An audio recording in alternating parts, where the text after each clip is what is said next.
Hello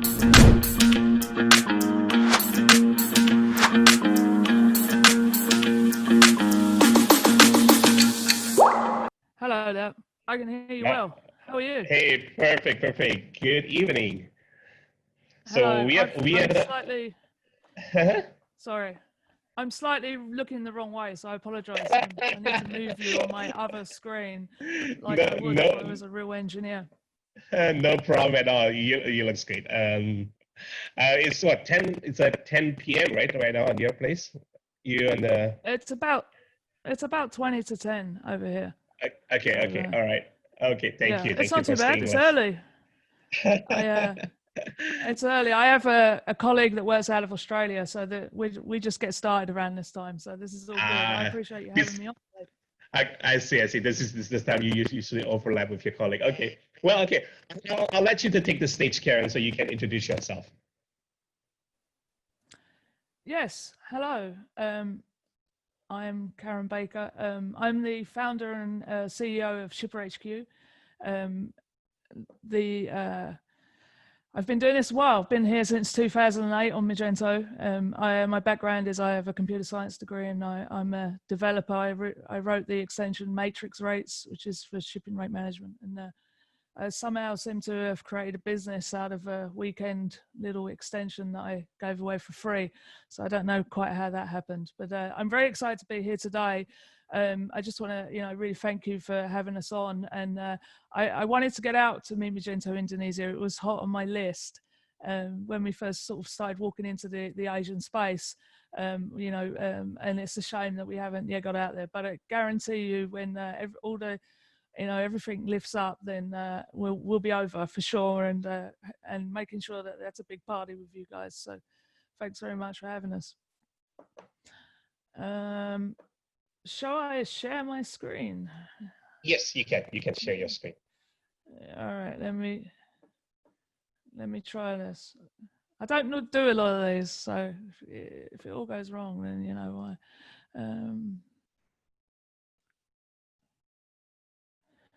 All right, that bit's good. Hang on a sec. Okay, now I'm there. Here we go. Sorry. Yep, perfect. We see your screen. You see it? Let's pull that over there. There we go. And I'm not going to look into the webcam, so I apologize. But I should buy a new webcam, and I haven't. And there you go. That's me. All right. Sorry, set myself up. All right, so today what I'm going to talk to you about is opportunities in e-commerce and in Magento.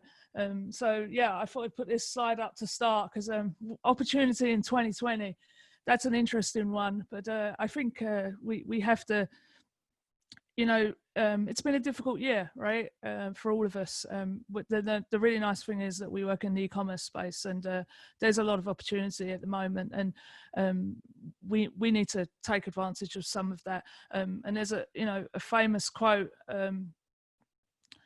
Albert Einstein: "In the middle of every difficulty lies opportunity." And let me just say from personal experience that I found it really difficult this year, and I'm a pretty optimistic person, so I acknowledge that with people, and before I go into this presentation further, I want to also say that I'm going to be pretty upbeat here, but I've learned a lot this year, and I've learned that your family and security and just being happy actually outweighs everything else. So as I talk to you now about like the opportunity, the ambition and everything, and take it from me as somebody who's worked really long hours and sacrificed a fair bit in terms of family over the years, I've learned some big lessons in 2020 about maybe just stepping back a little bit and realizing what I've got right in front of my face. So I just wanted to share that, because I think sometimes people get pushed into, going chasing, and life's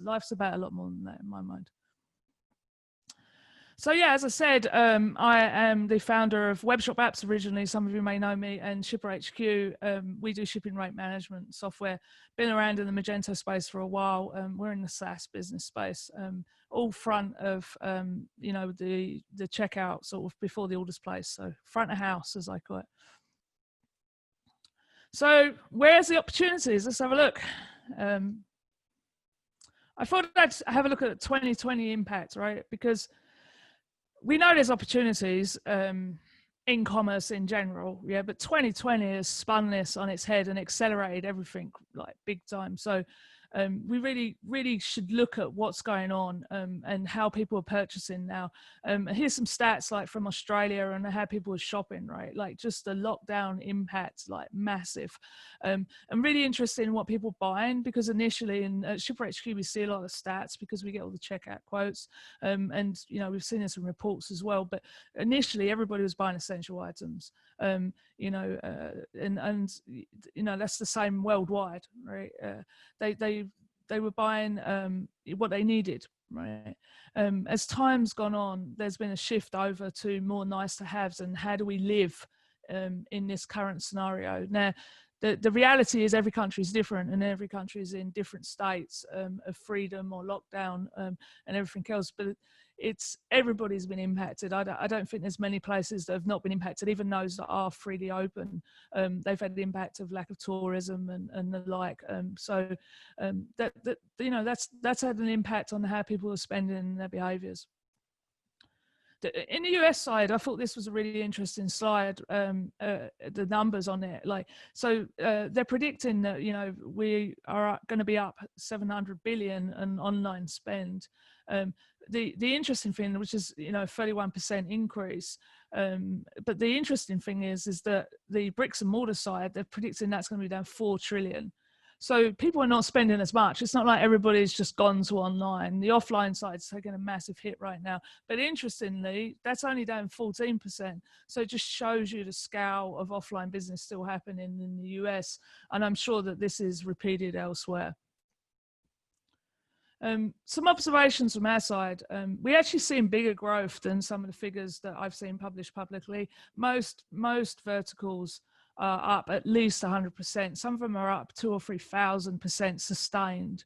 The only verticals that we're really seeing impacted is those that are really at the front end of the trade that's not working right now. So event suppliers is massively impacted, but even they're pivoting. Restaurant supply equipment as well.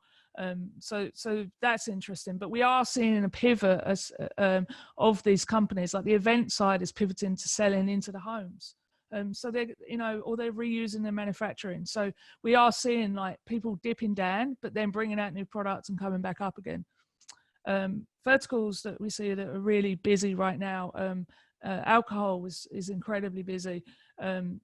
And it, you know, it peaks and troughs a little bit, but over 400% consistently, books and music.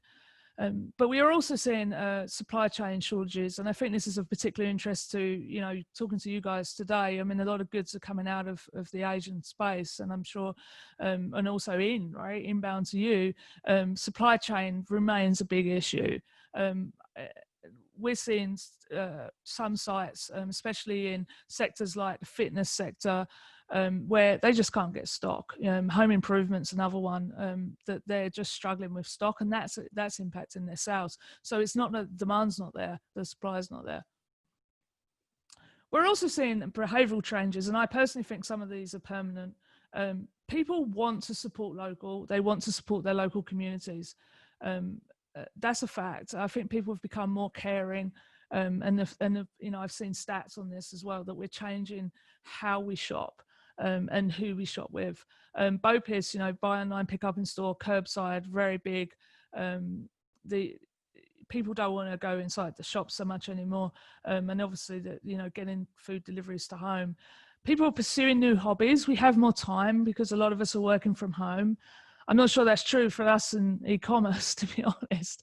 But I think we are, you know, some of us are getting a better work-life balance, and the hobby trades are doing well out of that. And the other thing is we're making our homes better, whether that's, you know, moving homes or decorating or getting better furniture, but we're living in our homes more, and we've finally realized that we need to kind of sort our nest out, as it were. So shopping is also, you know, it's something that we want to do now because there's other things not going on. So where do we get pleasure? Well, shopping's a pleasure, right? So we're doing more shopping. than we would normally in some cases. And that does depend on the consumer, and I'll talk to that in a second. But in general, shopping is filling a much needed void that we're not getting from going out, socializing so much, etc.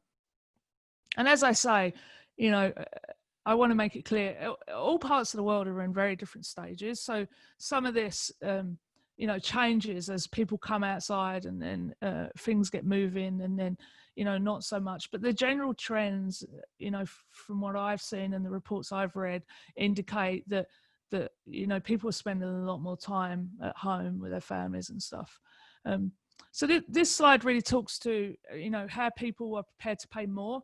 And that brings with it opportunity. People want to use brands that are sustainable and environmentally responsible. And I've noticed even myself that, like, an Instagram, you know, I'm going out and I'm looking and spending more time researching than I used to do, right?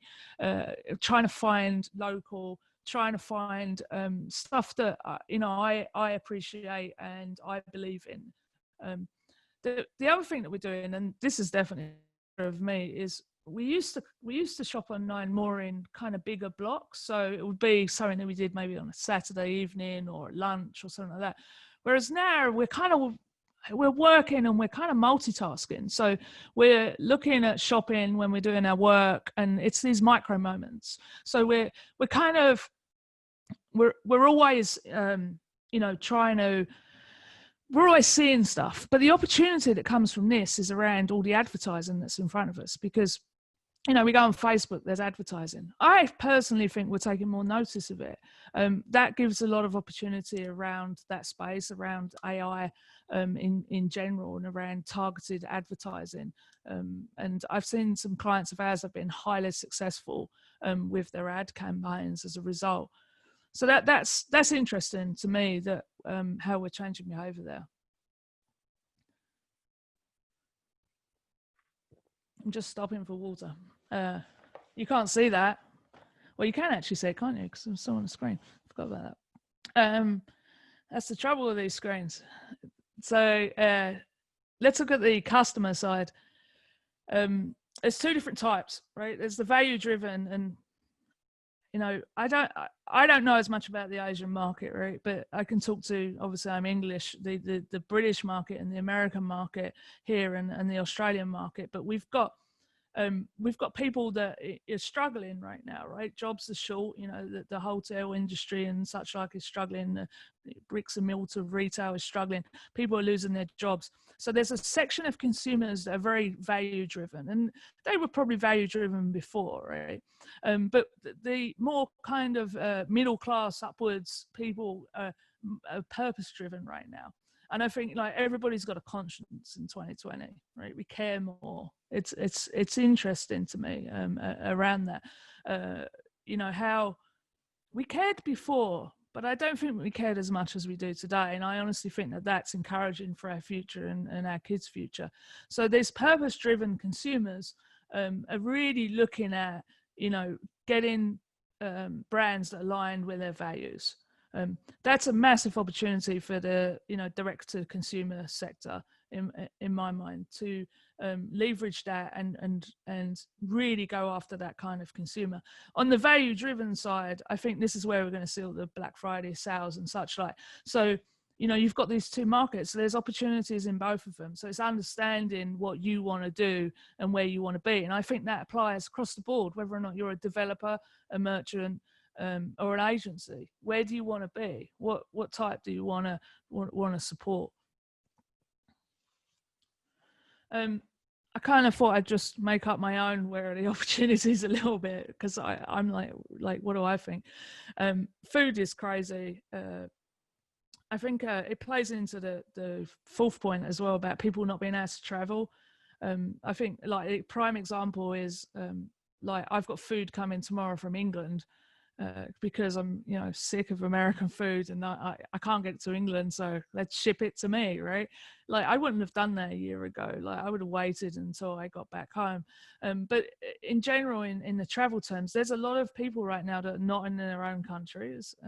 There's massive opportunities around that, but I think it goes further around the travel side and into there's big opportunities around bringing travel to the online world, because I can't come to Indonesia right now, but honestly, if you said to me, Karen, here's a marketplace for Indonesian goods and I can get these goods over to you, here's the shipping, what it's going to cost and how long it's going to take, I would be on there tomorrow, like literally. But the problems are coming in at the moment in that we've not been set up for that so far, and it's hard for us to find. So that's why I think there's really big opportunities as well around marketplaces of bringing things together so that people can go to a single stop and say, all right, I want to shop everything that's in this area. Like last year I was out in Bangkok, and we, walking around the markets around there, the food markets and such. And we can't get this stuff now, right? And obviously there's international trade restrictions on what food you can bring in, but there's still things that can come across. And I think the same exists not just in that, but also in other parts of retail. Like, for instance, I went to Budapest and I bought a handbag. Well, I'd like to be able to do that online, but it's hard for me to do that online. Let's make that easier. Online commerce is booming, right? Everywhere's booming. Everyone's getting investment. Klarna announced it today. Massive investment. There's a lot of acquisitions going on. An app just sold to WooCommerce today. It's crazy, like the online commerce sector. So that means you could pretty much go to most places, and if you know what you're doing, you're going to make some money. The other opportunities I see is around fulfillment and inventory management. There are massive problems in the supply chain still. There is a real need for innovation in the fulfillment and inventory side, and it's surprising to me like how immature especially the ERP sector is. So I think we're in a period of change, and some people are scared of that, right? What I think is that it's time for change, and what this has done has accelerated that. And the circumstances around it are terrible, but let's embrace this and let's think differently about how we tackle it. And then just a few more things here. The increased investments, I mean, the e-commerce booming, that talks to that.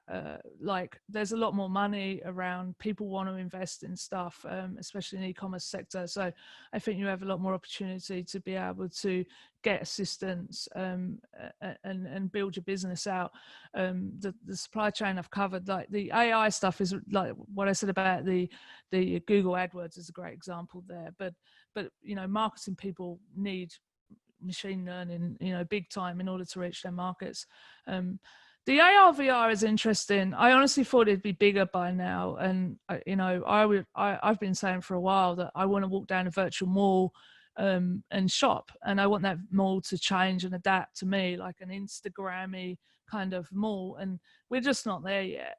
I think somebody's gonna nail that, and I think it could change e-commerce very significantly when they do. I know the AR, obviously people have got things around it, but I don't know that we're quite there with it. So opportunity, right? If we're not quite there with it, that's opportunity. So let's talk about Magento, because that's why we're here. I'm going to drink some more water though first.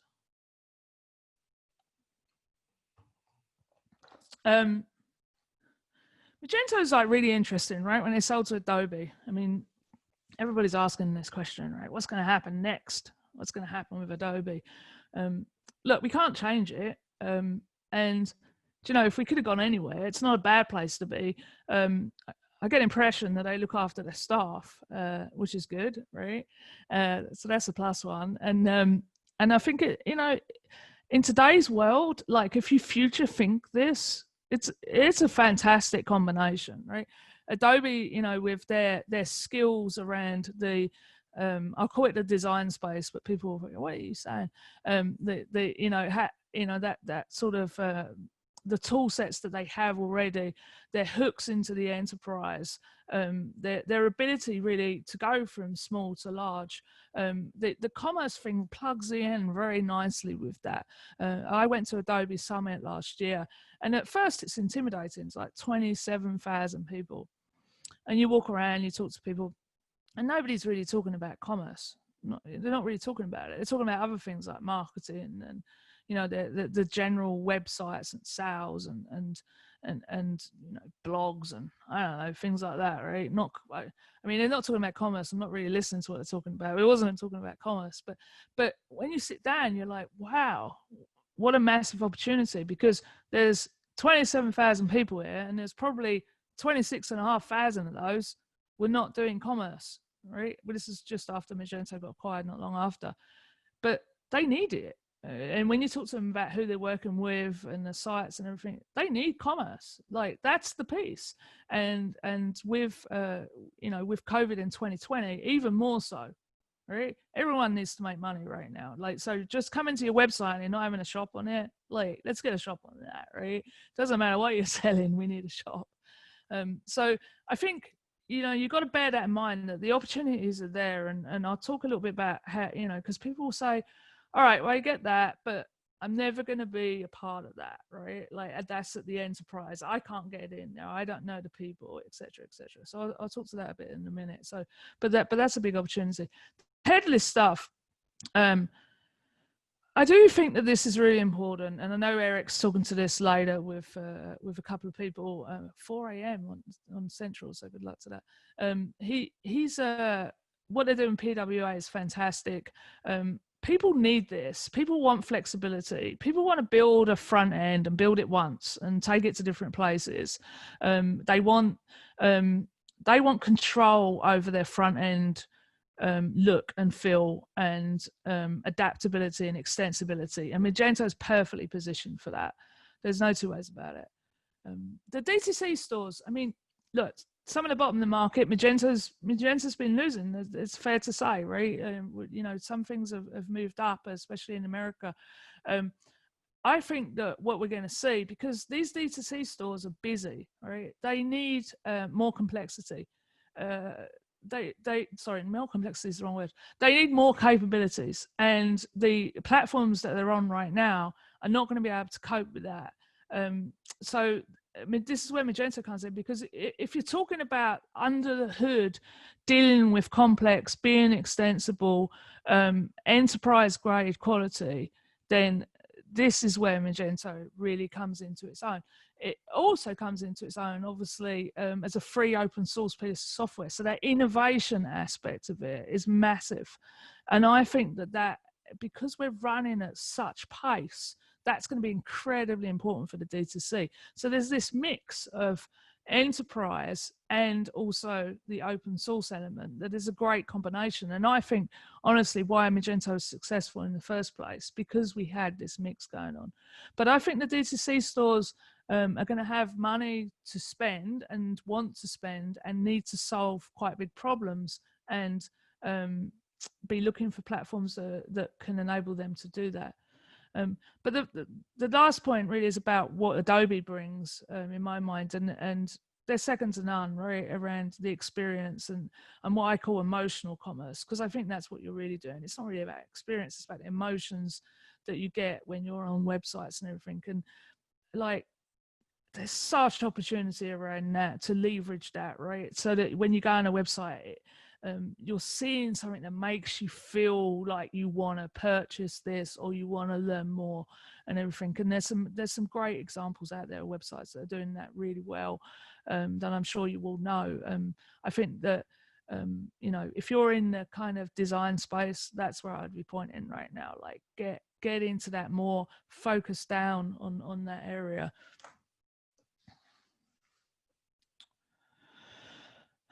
So let's look at what we've got, right?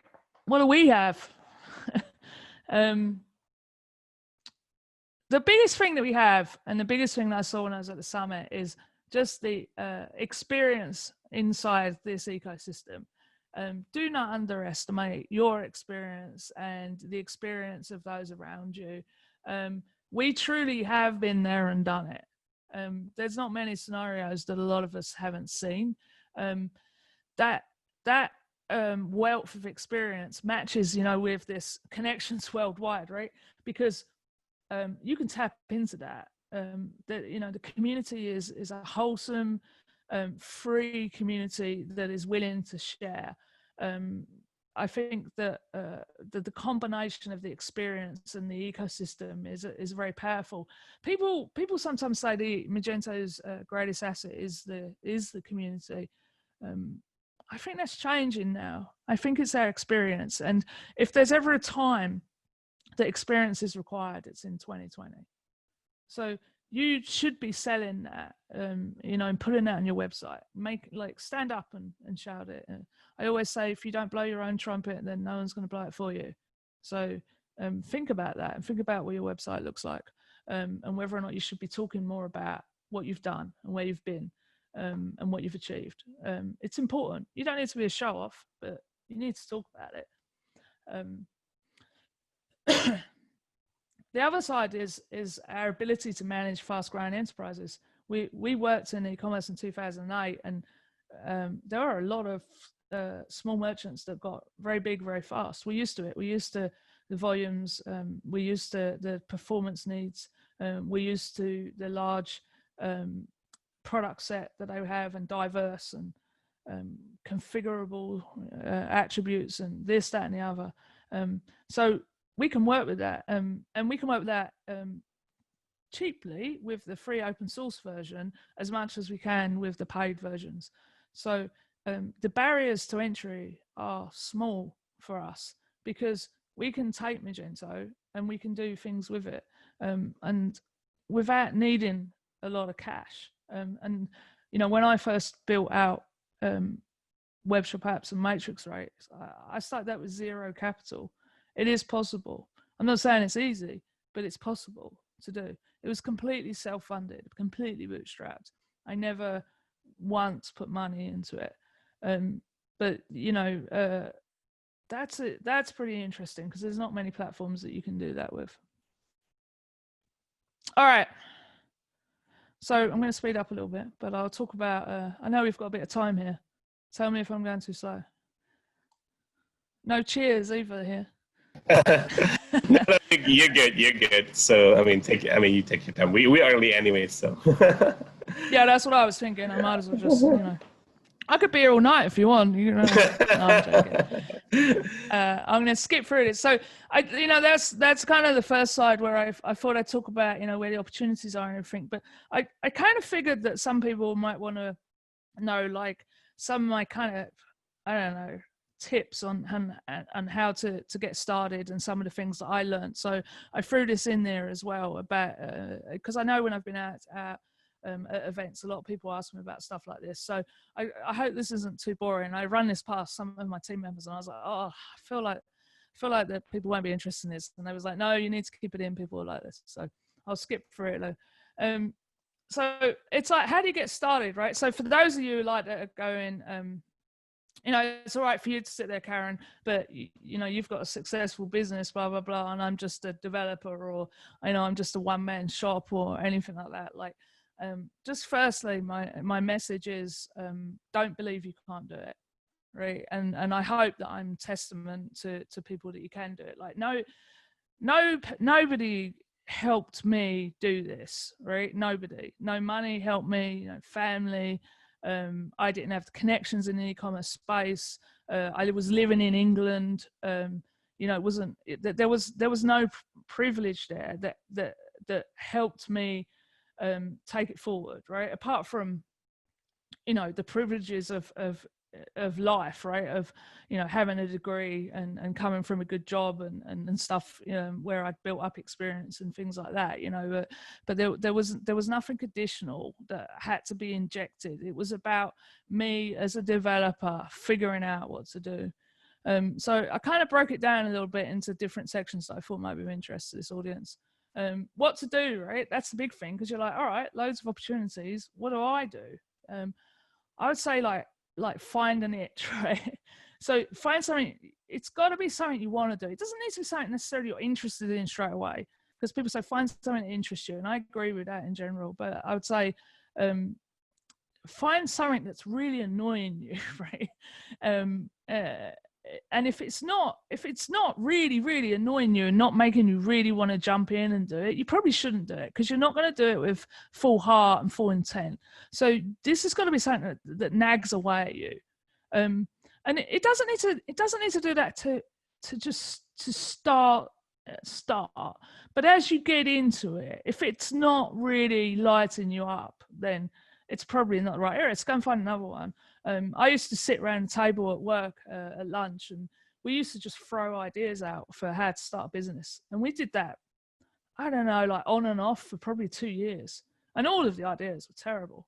But that's a good way to kind of bounce ideas with other people and just play things out in your mind about how it would be. What really helped me was becoming an expert. So like finding one area and going into it, like, it depends on what you're doing, right? For an agency or a developer looking at extensions and things like that. But I do think even with an agency, or even if you're a merchant, then becoming an expert in one area is so beneficial, because that's how you get the edge on other people. Lots of people can know a bit about something, but when you're an expert, like, they really can't touch you in terms of that expertise. And as the years go on, you become more and more of an expert, or your company does.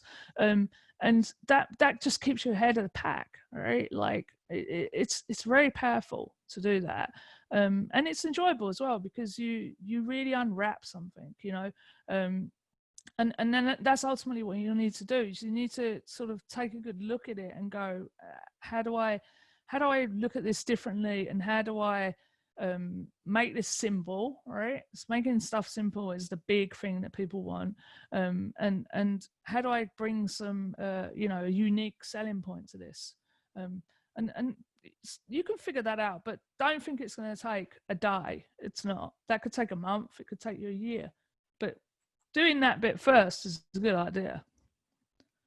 There's a couple of ways like of tackling building and growing. And I learned these. I never run a business before. Well, I say that my husband had a business, but he was running it.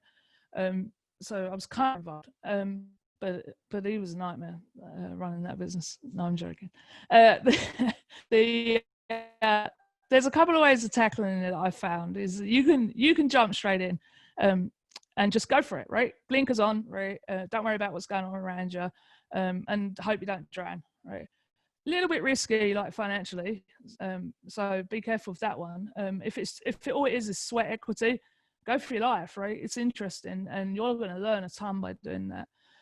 I think as you grow and as you mature, and some of you I know are larger agencies and things like that, and will appreciate some of this, that taking iterative steps is a really good idea, right? So more planning, roadmaps, making sure that you know, you can see the goal, but you go there in a more controlled fashion. But you know, don't be afraid of sometimes doing a little bit of both. And I think that's what keeps it interesting as well, and keeps you motivated. And so don't be afraid of it.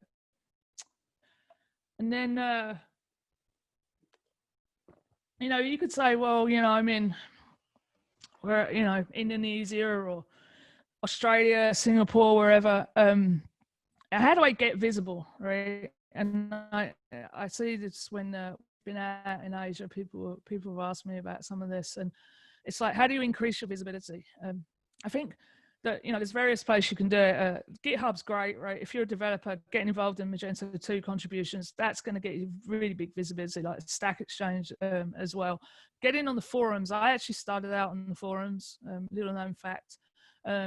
Like being on the forums, being useful in there, people will start to trust you, and that's ultimately what you're trying to do, right? Is get people to trust you, and then they'll start asking you questions, and then before you know it, they'll start asking you to do things, and you're showing people by example. And I think that's ultimately how a lot of business is done, especially at the start when your reputation is not there. Like, you can't just walk in a room and go, hey, I am so and so, you need to work.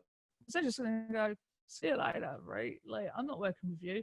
So you've got to think about how you tackled that, right? Like, don't thrash it. Think about it, right?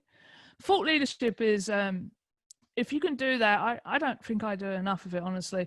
But sharing your thoughts, right, is a good thing to do, especially when you become an expert. I am on LinkedIn, but I tend to share thoughts not about shipping, so I need to work on that one myself. And being nice. people like nice people. It's hard to fake being nice, and I'm sometimes a real arse on Twitter, so I'm not always nice. But my advice would be, if you can be nice, you should be nice. Quentin, who works for me, is very nice, and he does a good job of making connections. And he's a young lad, but he's done really well in that regard. And I do think a lot of it is about the fact that people just like him, so helps. Yeah, so making connections and partnerships, it really carries on from the visibility. It's like, you can't be annoying, right? Like, you can't just go after people and start harassing them. Like, you're not going to get anywhere. Everyone's going to refuse you on LinkedIn and everything else. You got to think longer term. Like, if you're like at a physical event, like, like when I used to go to Magento, right, and Mark Lavell's there or Gary Spector, you can't just walk up to them. Right? You can't do that, right? But what you can do is you can do little things around it that gets you noticed in front of those people, right? You talk to people a little bit below them, or you smile and wave. Fifth or sixth time you've seen them, then they start taking notice of you. Now that applies in the virtual world as well, right? So if you're on Twitter, just liking other people's tweets, that's a great way for you to get noticed by people. Following people, another great way. Really simple things, but they're not things that are annoying, you see. And I think that that's the important thing, right? LinkedIn, just likes and comments on LinkedIn, right? People are gonna, you move away from being just a name and a picture, and you move into being a person. And I think that that's the really big thing about it. But if all else fails, I don't know why the graphics not working there, then be funny. I don't really know if my designer did that graphic. I don't know what she was getting at. I think she was trying to run away from me when she did it. But yeah, if you having a sense of humor helps in business, in my mind. Oh, there we go. I didn't push the button. I apologize, Alana. I still don't know what it means. Increasing trust. So do something good, share ideas, and don't look for the sale, right? Like, you can't always be a salesman. Sales has changed. Simple as that. And then lastly, I've got 2 more slides, so I'm going to be over in a sec. Sometimes you just have to jump, right? And even now, as I enter Q4, I'm about to do that. I'm about to jump and take a risk, and it doesn't stop as the business gets bigger. You have to realize sometimes that you need to make a jump, and if you fail, it doesn't matter, right? Like, you're not going to fall off the mountain. Take risks, make sure they're sensible risks, right? But take risks, because I do think that real change and real progress and really taking advantage of opportunities, sometimes it means you need to take that risk. And to give you an example from my side, I had a really great job in London, and I was doing Magento, and I got off the underground one day up in Canary Wharf, for those that you know it, and I'd been running around this idea of packing in work, which my son had just been signed up actually for private school. My husband didn't work, so it was I was the one that was bringing in the money, right? And I got off the tube, and I rang up my husband. I said, I'm going to go and hand my notice in. I'm going to start up a Magento extension business. And he thought I was nuts. And I thought I was nuts, honestly. But I worked out what that risk was. And I took that jump, and I knew how much money I needed to earn every day. And I got up every day and I earned that money. And in another world, I wouldn't do that jump. So I would say that. I'm going to skip these slides. I'm just going to jump forward. Sorry. Yeah, overcoming obstacles. It's I'm a female in tech, right? And I don't have the best accent. I didn't go to the best school or the best university. You got to ignore the ceilings, and you have to bash the walls. It's simple as that. You got to forget about it, right? You don't tell anybody. Don't let anyone tell you what you can and can't do. I've had plenty of people tell me that I can't do this, and I've proved them all wrong. So when people tell you stuff like that, it should make you stronger. So you need to be a bit stubborn, right? But don't be stupid, because you need to listen to advice as well. The international barriers thing that I know a lot of people worry about, you can use that to your advantage. If you can make change in your local environment, you will find it gives you opportunities potentially elsewhere. And that's what I found. Living in England initially, that it opened doors to me for when I entered the American market. And then lastly, things to stop worrying about. People worry about them being themselves, and you listen to me now and I could talk posher and act differently and be younger and fitter and everything else, but ultimately you're you, so you've got to embrace that and let other people see that, because you can't keep up a charade on that, and there's only so long that you'll manage to be able to do it. Don't work too long hours, like I have, consistently for years. It's not good for you, and it's not good for your family. There is extra work that you have to do when you're trying to explore new things, but you don't need to kill yourself. Don't worry about competition. Worry about where you're going. Don't worry about how fast you're growing, and don't worry about not being good enough. Just do you, right, and do what you're doing, and there should be enough if you concentrate on that. So don't get distracted by other things. And this one took me probably about 8 years to figure out. I was like, oh, we just need to get to the top of this, right? Do we just need to release this and we're going to be made, right? Like, party. I'll have no more work to do. Life will be beautiful. No, unfortunately, like, there isn't an Everest. There's another one after it. So just bear that in mind, right? That there's going to be times when it's a slog, and when you get to the top, what's really important is you enjoy the view. And I will say that over the last 12 years of running Webshop Apps and ShipperHQ, one thing that I've tried to do is enjoy that view, probably accidentally and not realized it, but make sure that you do that, and it's not all work and no play. And that's me. Thank you very much for having me. I really appreciate it, and I hope this was useful. Thank you, Karen. That's great.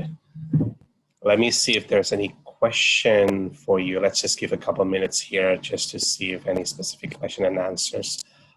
Earlier, there's somebody just asked whether you're going to share the PowerPoint. You're going to send it to me, and I can distribute that later, right? Yeah, absolutely. Yeah. I will. And I just want to say we're waiting for a question. We didn't sponsor this event. I think it slipped through our net.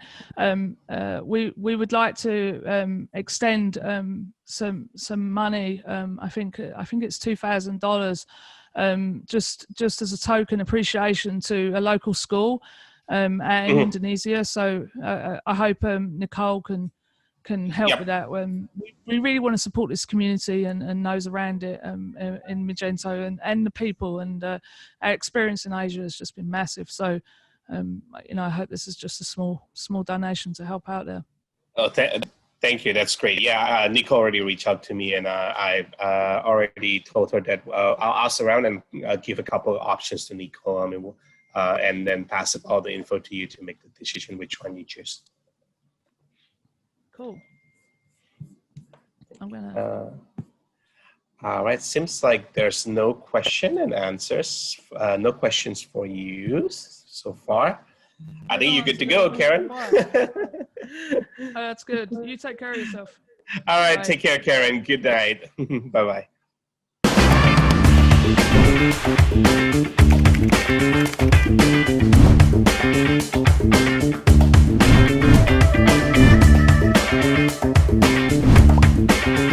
Thank you.